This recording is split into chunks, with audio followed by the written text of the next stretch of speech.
There's a big inner revolution that is coming up. We must understand we are delicately made, beautiful flowers of God. We are human beings.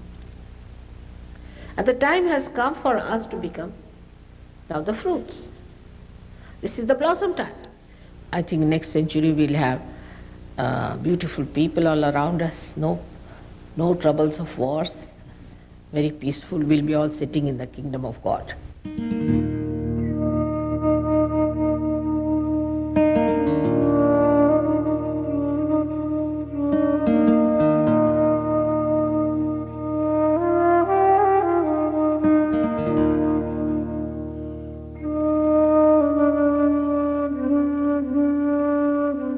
Since the beginning of time, human beings have been searching for answers.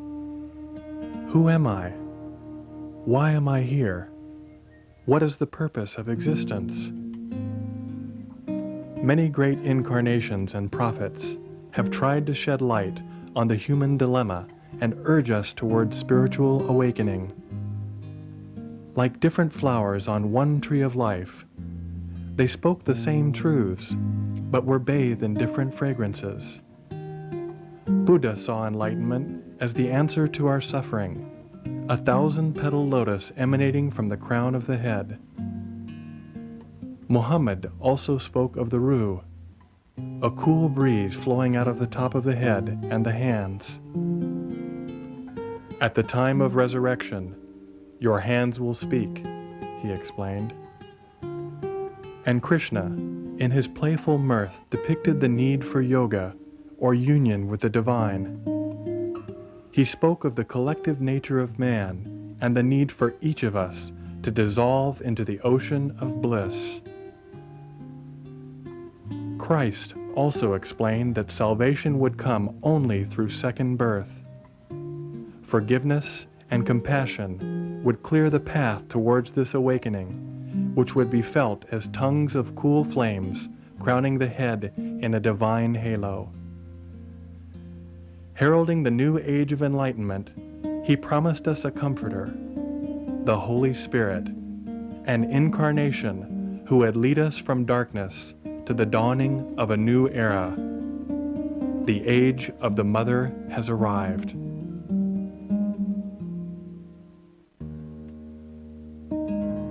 Out of recognition for her great work, Sri Mataji Nirmala Devi has been hailed around the world as the Great Mother.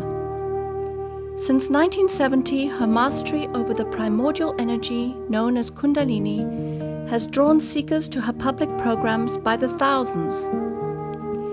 They come to experience the awakening of this energy, which is felt as a cool breeze emanating from the top of the head.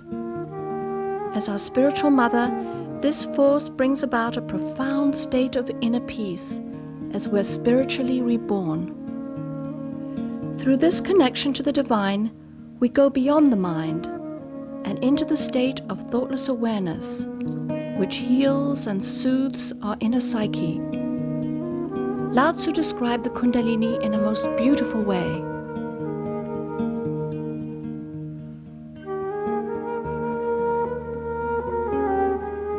There is a thing, inherent and natural, which existed before heaven and earth. Motionless and fathomless, it stands alone and never changes. It pervades everywhere and never becomes exhausted. It may be regarded as the mother of the universe. I do not know its name. If I am forced to give it a name, I call it Tao, and I name it as supreme.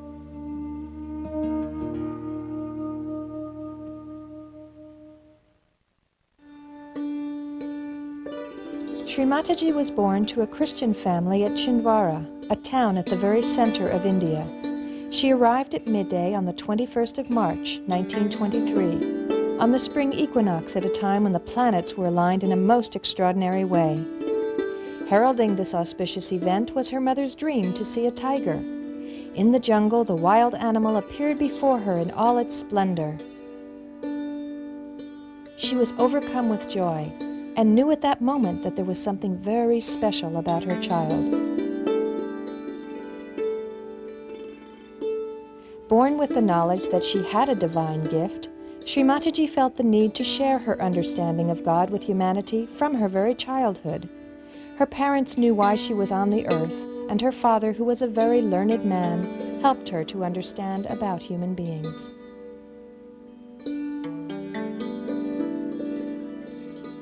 As a child, she was called Nirmala, which means pure, and she spent a very happy childhood endearing herself to all around her. She befriended all the animals and birds, sometimes even frightening the maids when she brought snakes into the house to caress. At other times, she could be found alone in a remote corner of the house, her face beaming with inward joy, lost in meditation.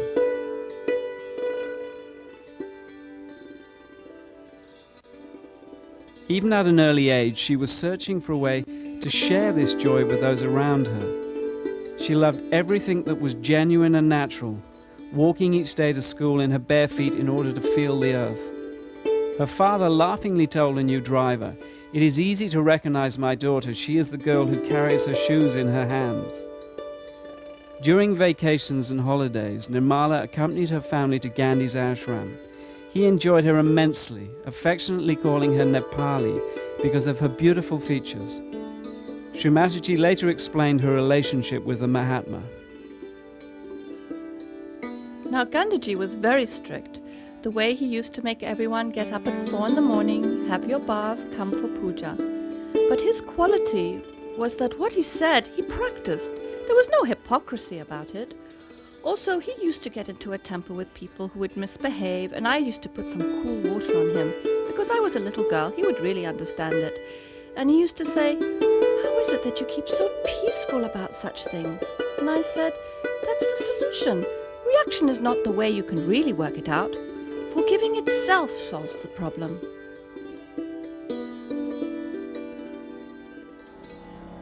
Seeing the wisdom of this child, Gandhi treated Nirmala with great respect. He recognized her divine nature and sought her advice about spiritual matters. When the fight for India's independence from Britain began, Nirmala and her family were at the heart of the struggle. Renouncing their wealth, her parents, Prasad and Cornelia Rao, who were direct descendants of the royal Shalavahana dynasty, helped organize protests in Nagpur. As a result, they were frequently put in prison from 1928 until freedom was won in 1947. They made it a family rule that no one was to shed tears upon their departure for jail, teaching the children to share in joy and grief alike. After all, their incarceration was a step towards freedom for their mother India, and there was no need to be sad.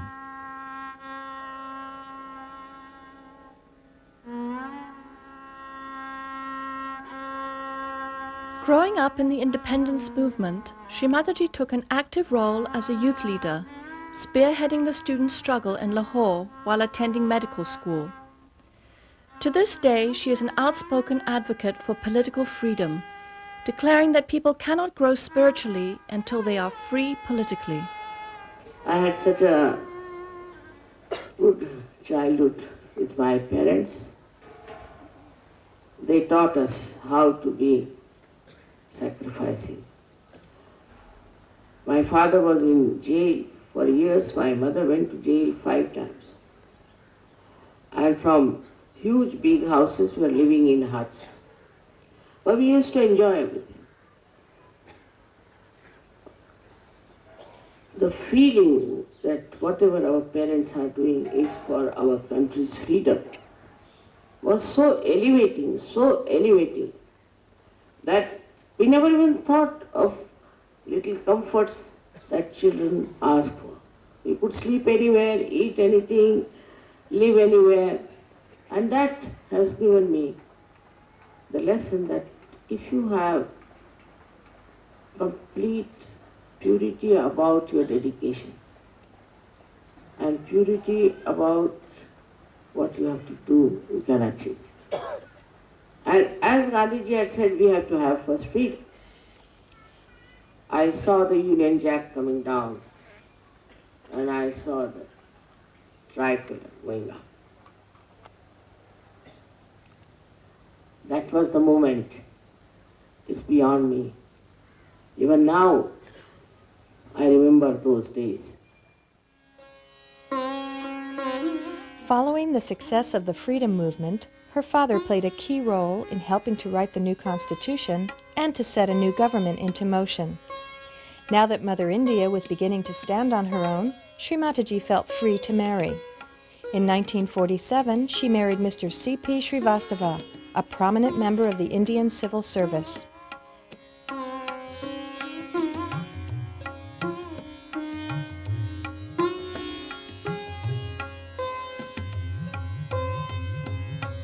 They were blessed with 2 daughters, Kalpana and Sadhana, and success in his political career. He was appointed personal secretary to one of the most famous and beloved prime ministers in Indian history, Lal Bahadur Shastri. Following Shastri's tragic death, Mr. Srivastava began his United Nations career, culminating in 16 years as Secretary General of the United Nations International Maritime Organization and a knighthood by the Queen of England. During this period, Sri Mataji waited patiently for the right time to begin spreading her divine message.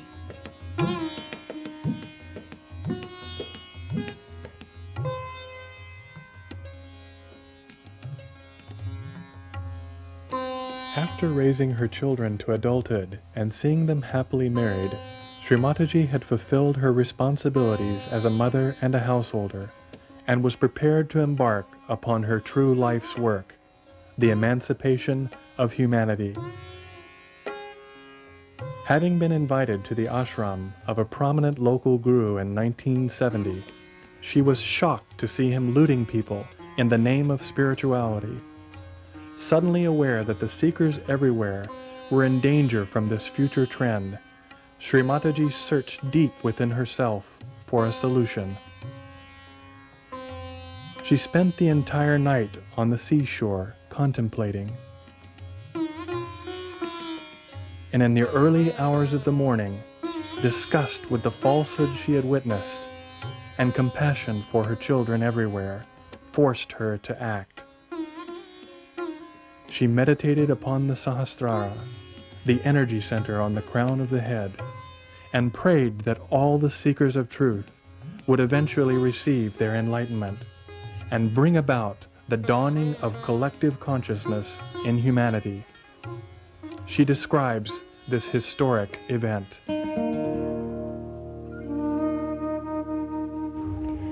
As soon as Sahasrara was open, the whole atmosphere was filled with tremendous Chaitanya. And there was tremendous light in the sky. And the whole thing came on this earth as if a torrential rain or a waterfall with such a tremendous force, as if I was unaware and got stupefied. The happening was so unexpected and so tremendous that I was stunned and I became completely silent at its grandeur. I saw the primordial Kundalini rising like a big furnace, and the furnace was very silent but burning appearance it had, as if you heat up some metal and it has many colors. In the same way, the Kundalini showed up like a huge furnace which is like a tunnel where you see these plants you have for coal burning to create electricity, and it stretched like a telescope, one after another came out like that, and the deities came and sat on their seats, on their golden seats, and then they lifted the whole of the head like a big dome and opened it, and then this torrential rain completely drenched me, and I started seeing all that and got lost into the joy. It was like an artist seeing its own creation fulfilled. I felt the joy of great fulfillment.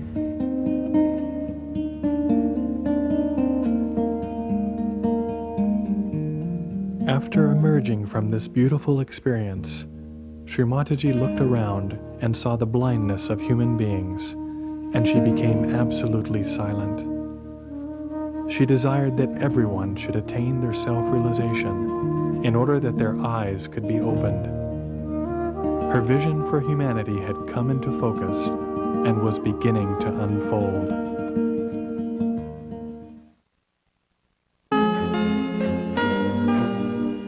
Following this, Sri Mataji began teaching a small group of seekers how to meditate. She stood behind each individual and raised the Kundalini by placing her hands on the various energy centers along the spine. This was a natural process which awakened their residual power of pure desire.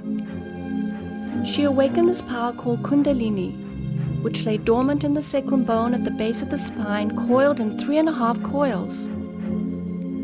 When awakened, it rose up the spinal cord, connecting and enlightening the energy centers. As it pierced the fontanelle bone area at the top of the head, they were connected with the divine.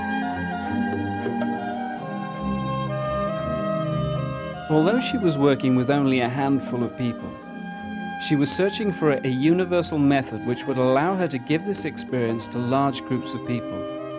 She soon developed a technique for en masse self-realization. Taking into account all the different combinations and permutations of the human personality, the method was startlingly simple. The seeker would express his or her desire by holding the left hand towards Sri Mataji. Verbal affirmations helped the mothering energy to rise, and the experience could be verified by feeling the Kundalini in the hands and above the head. As more and more people expressed their desire to have this awakening, she began an en masse self-realization movement. Sahajya Yoga was born.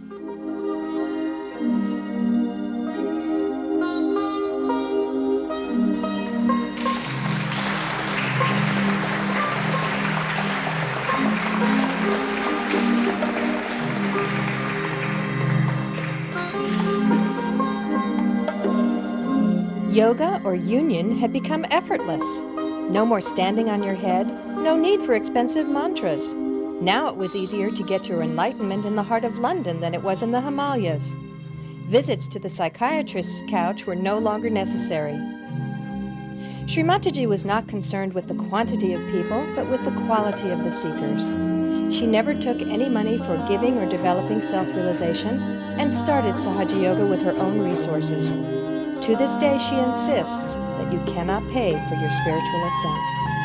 And the people were so money-oriented that they would not listen to me, because I said, you cannot pay for your evolution, you cannot pay for your realization. While those people who said you have to pay, they were very happy. And they wouldn't believe me. I was so disappointed with the way they were looking at spirituality. How much did we pay to Christ?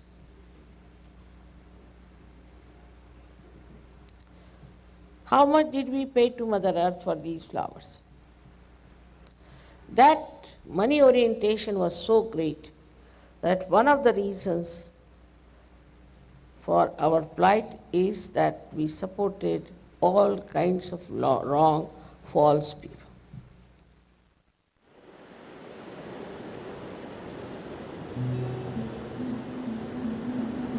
She was very anxious to save the American seekers from false gurus who had descended upon that country and were leading people to their destruction. In 1972, she sold her gold bangles and with that money set sail for America. In hall after hall, she warned of the dangers of following the false teachers who made many claims, but in reality were damaging the kundalinis and energy centers of their disciples. However, this message fell on deaf ears.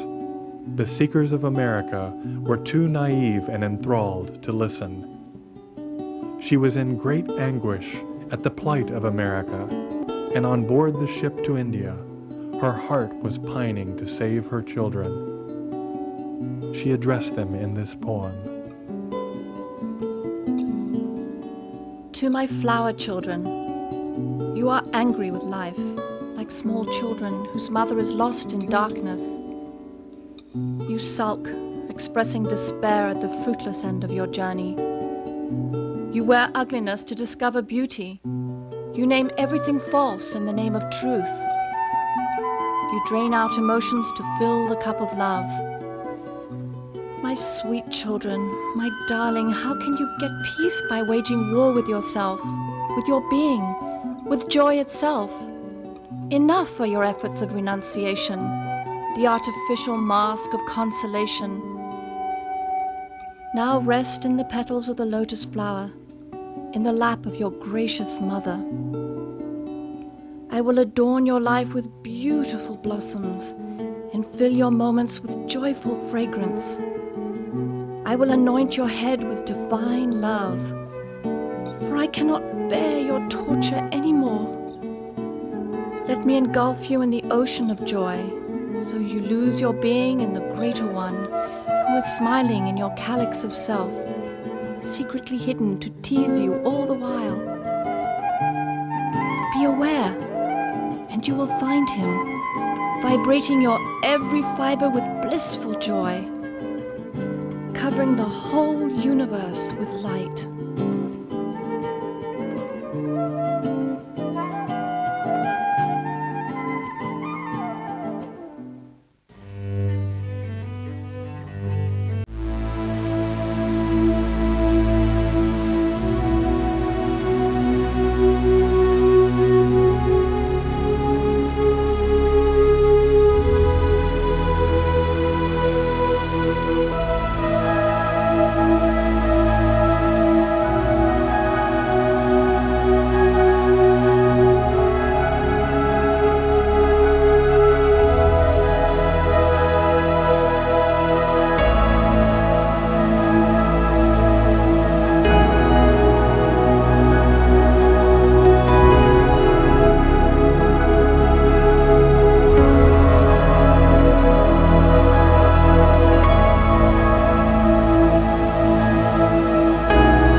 Since 1970, she has given enlightenment en masse in over 65 countries around the world, from Russia to Australia. In 1995, at a program held in Bombay, Sri Mataji raised the kundalinis of over 100,000 people at the same time. People overflowed from the hall and sat in the streets. Unable to hear the lecture, they simply held out their hands and felt the joy.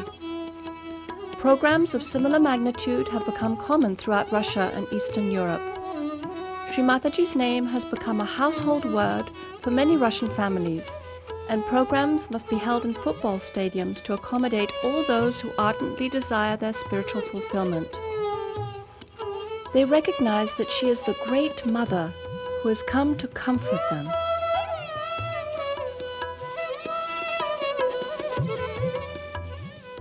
Because these are special times, as blossom times, and so many of you who were seekers before, seeking truth all over, going to Himalayas, standing on your heads, fasting, doing all kinds of renunciations and everything, now have taken birth and are normal people, householders. This was all promised that such thing will happen. Only with such people, Sahaja Yoga will work out. So the whole thing is, I would say, a plan which has worked out. You all took your birth at this special moment. Even if you see the position of stars and all that, you can see clearly how everything has clicked together. It's all a divine plan. So a person who has a Sahaj culture is not only spontaneous, but is inspired, is an inspired personality. A person who is of that kind, an inspired visionary, then other people get impressed by such a person that, see, there is a man who is inspired, who talks in an inspired way, in a way that is something very different from others, something new, he says, new that is nourishing. In the world of this nonsense that we are living, we have to be something like the lotuses, who cannot be tarnished, who cannot be affected by all the ills that are going on. This is what is the test, is the pariksha. That at this time, at this difficult time, we can blossom and create fragrance and get so many others to this beautiful atmosphere. With your good wishes, with your prayers, this world will be so beautiful, so enchanting, that in the history people will describe that the world itself became a lotus full of fragrance, of divinity.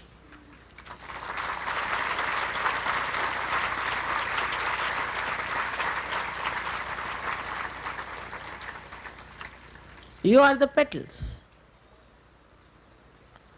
You are the corona. You are the color. You are the beauty.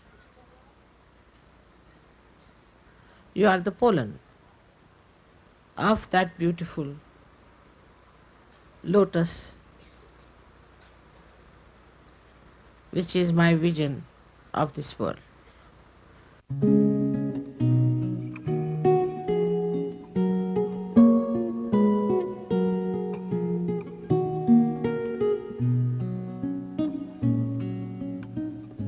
In the history of spirituality, there has never been a personage who has more clearly defined the purpose of human existence than Sri Mataji Nirmala Devi. Her vision of mankind as an interwoven tapestry of many colors, cultures, and continents, all joined in what she describes as collective consciousness, is unique in that it establishes the thread which runs through all of human awareness. Sri Mataji sees us not as individuals stalking the earth in isolation, but as instruments of the divine, which when awakened through self-realization, begin to fulfill their purpose and emit love and compassion into the world. Peace must first be established in the individual, she says, and then will manifest itself over the earth. When this occurs, human beings will know themselves to be part and parcel of each other and carry the light of the Spirit in their eyes. this light will comfort and soothe others and bring about the emergence of the culture of the Spirit on earth. We will come to look upon this world in which we live as a living and breathing entity which both sustains and enriches us, and cease to exploit and destroy its bounty. All things will reach a balance because we will have realized the innate balance within ourselves through our connection to the Spirit. The complete transformation of both the inner and outer expressions of humanity are just within our grasp. We need only look within our own being to find the roots of all eternity. As each of us do this, we lay the foundation for the coming age and the great awakening which will forever alter our future course. This is the vision of Sri Mataji Nirmala Devi, a living saint for modern times.